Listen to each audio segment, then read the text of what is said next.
ابتدائی سے لے کر تا بخاکے کا شغر۔ محترم حضرات، آج کی اس مجلس میں اپنے دل کی دھڑکن، اپنے ضمیر کی آواز اور اپنے قلب کا داعیہ کو پیش کرنے کی کوشش کروں گا۔ مجھے امید ہے کہ آپ حضرات بھی سنجیدگی و متانت کے ساتھ سمجھنے اور اس پر عمل کرنے کی نیت سے میری گزارشات پر غور فرمائیں گے۔ دعا بھی کیجئے اللہ تعالیٰ مجھے صحیح کہنے اور ہم سب کو اس پر عمل کرنے کی توفیق عطا فرمائے۔ انداز بیان گرچہ بہت شوق نہیں ہے، انداز بیان گرچہ بہت شوق نہیں ہے، شاید کہ اتر جائے تیرے دل میں میری بات۔ معزز سامعین کرام، آج کل پوری دنیا الگ الگ خطوں میں بٹی ہوئی ہے، الگ الگ نسل، جدا جدا رنگ و نسل ہے۔ کوئی کسی خطے کی پوجا کرتا ہے، کوئی کسی دیوی کا پرستار ہے، کوئی کسی بت کی پوجا کرتا ہے، کوئی سورج کو مانتا ہے، کوئی چاند آگے اپنی پیشانی جھکاتا ہے۔ کہیں رنگ و نسل پر جھگڑے ہیں، کہیں قبیلے کی بات پر جنگ و خوریزی کی نوبت۔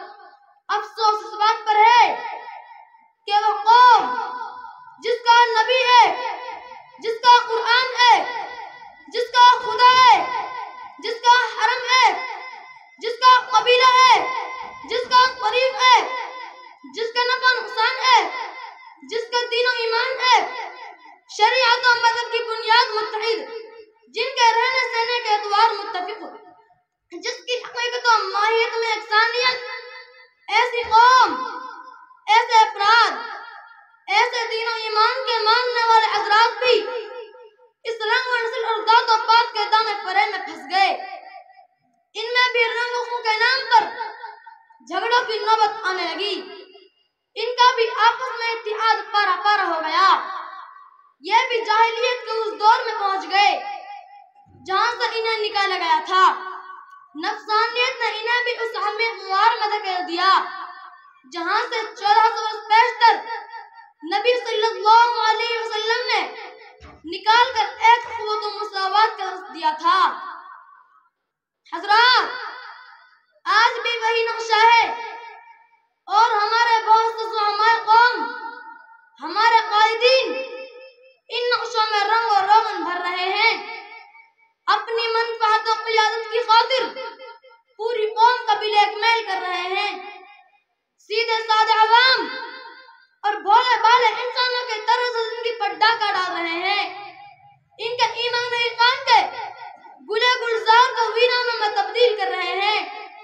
اس ارساوس کے دور میں یہ قذاب رقابت و حسد کی آگ بھڑکا کر اپنا الو سیدھا کرنے کی فکر میں لگے ہیں۔ انہیں اس کی فکر نہیں کہ مستقبل میں یہ قوم اس فکر کے نتیجے میں کہاں سے کہاں پہنچ جائے گی، کتنے خطرات اسے گھیر لیں گے۔ یہ اس کی رقابت، تفریق و بازی اس کے لیے خطرہ کی گھنٹی ہے۔ جہاں اس قوم کا اتحاد پارا پارا ہوا، وہی ملت کے افراد اس دام رقابت کا شکار ہو گئے۔ تو یاد رکھیے وہ دن دور نہیں، ہماری رہی سہی ساکھ بھی ختم ہو جائے گی۔ اقتدار کا تاج یہاں جدھر ہمیں لے جائے گا، ہم بے چون چلا چلے جائیں گے۔ ہمیں ملتی تشخص تو دور کی بات ہے، اپنا تشخص برقرار رکھنا بھی بڑا مشکل ہو جائے گا۔ ہمارا ترقی کرنا ادھر کنار، اپنا وجود کے لیے ہم ترسیں گے۔ اقبال مرحوم نے اس کا رونا رویا ہے، فرماتے ہیں منفعت ایک ہے اس قوم کی نقصان بھی ایک، منفعت ایک ہے اس قوم کی نقصان بھی ایک، ایک ہے سب کا نبی دین بھی ایمان بھی ایک، حرم پاک بھی قرآن بھی اللہ بھی ایک، حرم پاک بھی قرآن بھی اللہ بھی ایک، کیا بڑی بات تھی ہوتے جو مسلمان بھی ایک۔ فرقہ بندی ہے کہیں اور کہیں ذاتیں ہیں، فرقہ بندی ہے کہیں اور کہیں ذاتیں ہیں، باتیں ہیں۔ سامعین کرام، آج اس مسلم قوم کا سب سے بڑا المیہ ہے کہ چند نام نہاد قائدین نے اس اجتماعیت کا شیرازہ بکھیر کر رکھ دیا ہے۔ یہ امت تسبیح کے دانوں کی طرح بکھری پڑی ہے۔ اس امت کے اندر ایسی خلیج پیدا کر دی گئی ہے جس کا پاٹنا بڑا مشکل معلوم ہوتا ہے۔ قومیت کا بھوت دل و دماغ پر اس قدر چھا گیا کہ دوسرے قبیلے کی بات تک سننا کوئی گوارا نہیں کرتا۔ اس کی اصل کہاں تک درست ہے؟ اس میں کتنی صداقت و حقانیت ہے؟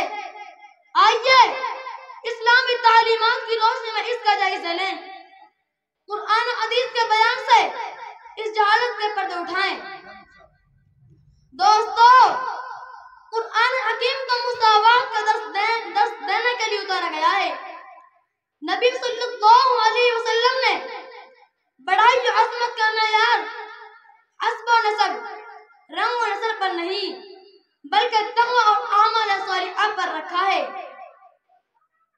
یوں تو سعید بھی ہو، مرزا بھی ہو، افواہ بھی ہو، یوں تو سعید بھی ہو، مرزا بھی ہو، افواہ بھی ہو، تم سبھی کچھ ہو بتاؤ کہ مسلمان بھی ہو۔ اللہ تعالیٰ نے ارشاد فرمایا، یا ایھا الناس انا خلقناکم من ذکر و انثی وجعلناکم شعوبا وقبائل لتعارفوا ان اکرمکم عند اللہ اتقاکم، کہ اے لوگو، ہم نے تم کو ایک مرد اور ایک عورت سے پیدا کیا ہے اور تمہارے میں قبیلہ و خاندان صرف تعارف و شناخت کے لیے بنائے ہیں۔ تم میں باعزت وہ ہے جو تقوی میں سب سے زیادہ بڑا ہوا ہے۔ ایک حدیث میں فرمایا گیا ہے، لا فضل لعربی ولا لعجمی ولا لأبیض ولا لأسود کلکم من آدم و آدم من تراب، کہ کسی عربی کو عجمی پر اور کسی عجمی کو عربی پر، نہ کسی گورے کو کالے پر، نہ کسی کالے کو گورے پر فضیلت حاصل ہے، بلکہ تم سب کی پیدائش آدم سے ہے اور آدم کو مٹی سے پیدا کیا گیا ہے۔ اللہ کے رسول صلی اللہ علیہ وسلم نے اقوال و اعمال کے ذریعے، واضح شہادات کے ذریعے بتلا دیا اور نمونہ آپ صلی اللہ علیہ وسلم نے بن کر کے دکھلا بھی دیا، اور مولانا علی رحمت اللہ علیہ نے اسے بہت آسان لفظوں میں حقیقت کی زبانی کہا ہے کہ پہلا سبق ہے کتاب خدا کا، یہ پہلا سبق ہے کتاب خدا کا کہ سارے مخلوق کنبہ خدا کا۔